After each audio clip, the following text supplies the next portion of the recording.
En fait, mes premiers pas scène commencent à Nancy. Donc là, c'est révélation.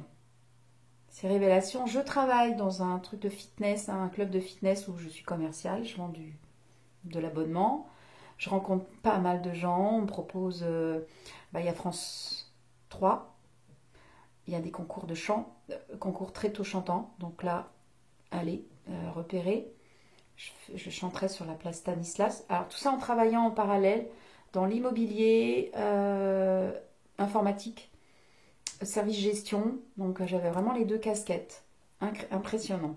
Je me suis impressionnée. Donc ça c'est autour des années 2000. Là j'ai fait la Star Academy. La première Star Academy, je suis sélectionnée. Je passe à Rêve d'un soir. Donc bon, à l'époque, le melon, hein, ça y est, je vais devenir une star, etc. Ouais. Donc je fais des allers-retours sur Paris pour les émissions, j'y crois, parce qu'on me le laisse croire aussi. Vous avez toutes vos chances, ça nous motive bien, la télé-réalité. Et donc je deviens, entre guillemets, la star à mon travail, parce que je travaille dans l'informatique, et mes patrons ils disent, mais c'est impressionnant.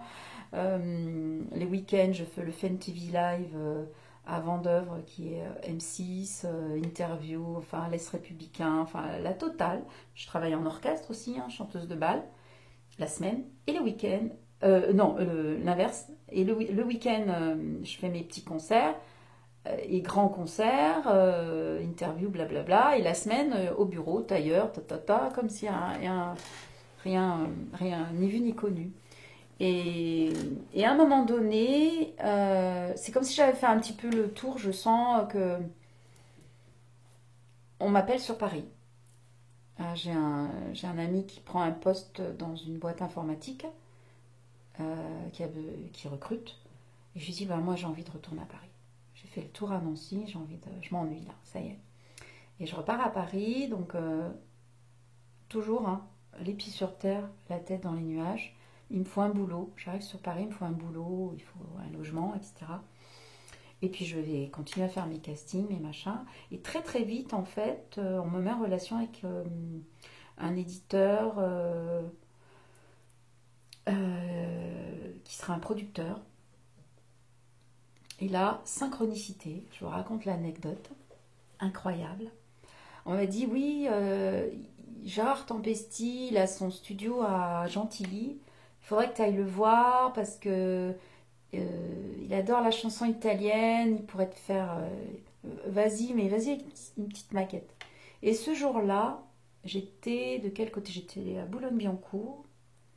Et allez, j'y vais aujourd'hui. J'étais avec mon CD. De toute façon, j'avais toujours mes petits CD parce que je faisais tous les petits concours là sur Paris. Je commençais à pousser les portes tout en travaillant dans l'informatique la semaine. J'allais pas manger avec les collègues entre midi et deux. Je rentrais chez moi, je bossais mes chansons, je faisais mes castings, mes machins, un truc de fou. J'étais très motivée, mais j'étais une vraie petite guerrière là de. Allez, il faut que j'y arrive, il faut que j'y arrive. J'étais toute jeune. Et ce jour-là, allez, je vais voir, il faut que j'aille rencontrer Gérard Tempesti. Donc, je vous mens pas, j'ai dû faire j'y vais pas, j'y vais pas. J'ai pris le rond-point dans un sens, dans l'autre sens. Non, bah, j'irai demain. Allez, j'y vais. Et j'arrive, son bras droit me dit ah bah vous avez de la chance parce que d'habitude il est jamais au bureau. Mais je suis tombée vraiment sur lui. Il était de bonne humeur ce jour-là. C'est un Corse. Il m'a écouté et j'avais sur ma maquette une chanson de jazz, Mike the Knife, Vivo per lei, et la troisième, je t'oublierai, je crois, d'Isabelle Boulet. J'avais maquetté ces trois chansons. Il écoute. Il m'a dit, avec l'accent de Corse, reviens dans 10 jours, j'aurai des chansons pour toi. Je suis revenue et tout a commencé comme ça. Et je vais aller même plus loin dans l'histoire. Synchronicité. J'enregistre des chansons, donc j'ai fait beaucoup de studios, il m'a prise en main, super directeur artistique, là j'ai appris le métier de studio. Entre-temps, je partais parce que j'étais artiste forum du Club Med, donc là j'avais tout mon répertoire de variété, jazz, donc je voyageais gratos, j'emmenais une copine, un copain, et en même temps bah, je faisais de la scène. Quand je rentrais, j'écrivais mes chansons, adaptations italiennes ou inédites, avec Gérard Tempesti au studio. Je faisais mon studio, etc. Et j'avais quitté alors pour la petite anecdote, la société qui voulait m'embaucher comme ingénieur d'affaires dans l'informatique qui était en train de faire. J'ai dit non, mettez-moi dans le plan social parce que voilà. Donc là, du coup, j'étais complètement libre pour me donner que ma casquette d'artiste, écrire, chanter, voyager. Donc j'étais super bien. Et là, j'écris plein de chansons en italien qui sont maquettées, enregistrées, éditées, en catalogue, etc. Et un jour, quelques années plus tard, Gérard Tempesti m'appelle en disant Angela, est-ce que tu peux venir au studio parce que j'ai Christian Delagrange qui doit enregistrer son album d'origines italiennes. Et il faut qu'il chante Ti amo et Il mondo. Mais tu peux venir le coacher pour la partie italienne. Bon, bah, j'y suis allée. Je savais qu'il existait, mais je ne savais pas du tout qui c'était, parce que c'était pas ma génération.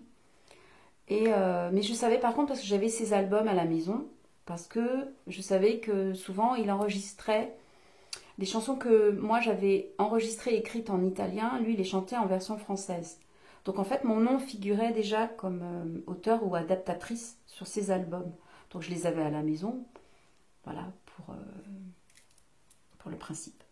Et donc là j'allais le rencontrer, donc ok, bonjour, c'est tout, hein, il ne s'est rien passé du tout, il n'y a pas eu vraiment une rencontre artistique sans plus, je l'ai coaché et à un moment donné Gérard Tempesti, parce que quand je faisais la voix pour lui montrer Ti amo comment placer l'accent tonique italiano, Gérard il a dit bon Angela je crois que c'est toi qui vas enregistrer le duo en italien, donc j'ai fait ma voix et après la sortie de son album d'origines italiennes il y avait Ti amo, il y avait un autre titre qui s'appelle Il mondo, magnifique, mais on l'a enregistré, il a été masterisé, etc. Mais comme il y avait une histoire avec, comment il s'appelle l'autre chanteur Capri, c'est fini Oui, oui. Qui devait sortir aussi sa version. Voilà, pour pas faire deux, du coup on n'a pas sorti notre duo parce qu'on avait deux duos à la base. Donc voilà, son album est sorti. Moi, entre-temps, c'est là où je me suis épuisée, avant la sortie de son album. Et j'ai contacté donc la prod qu'on avait, enfin l'éditeur qu'on avait en commun, en disant Fanny, j'ai vu que Christian Delagrange faisait des croisières, s'il a du boulot, etc. Parce que ben, moi, je suis dans la merde. Euh, j'arrivais plus. Et donc là-dessus, très très vite, hein, Christian Delagrange m'appelle un soir, il était 22h, je dis, super sympa, il m'appelle. Il dit, écoute, je peux pas te prévenir, par contre, il a mis tous ses contacts par mail, il a vraiment fait en sorte pour me filer un petit coup de main, ses potes, tiens, il y a une chanteuse, elle chante bien, etc. Puis très vite, il m'a proposé du travail. Il m'a dit, tiens, ben voilà, il y a un duo que j'ai enregistré avec une autre chanteuse, mais elle veut pas venir chanter avec moi sur la scène. Elle s'appelle Come. Et comme je sors et je fais la promotion de mon album d'origines italiennes, on a le duo Ti amo. Tu viens chanter avec moi, etc. Et tout a commencé là en fait. Un 1er avril et c'est pas une blague. Voilà. Donc ça a commencé comme ça.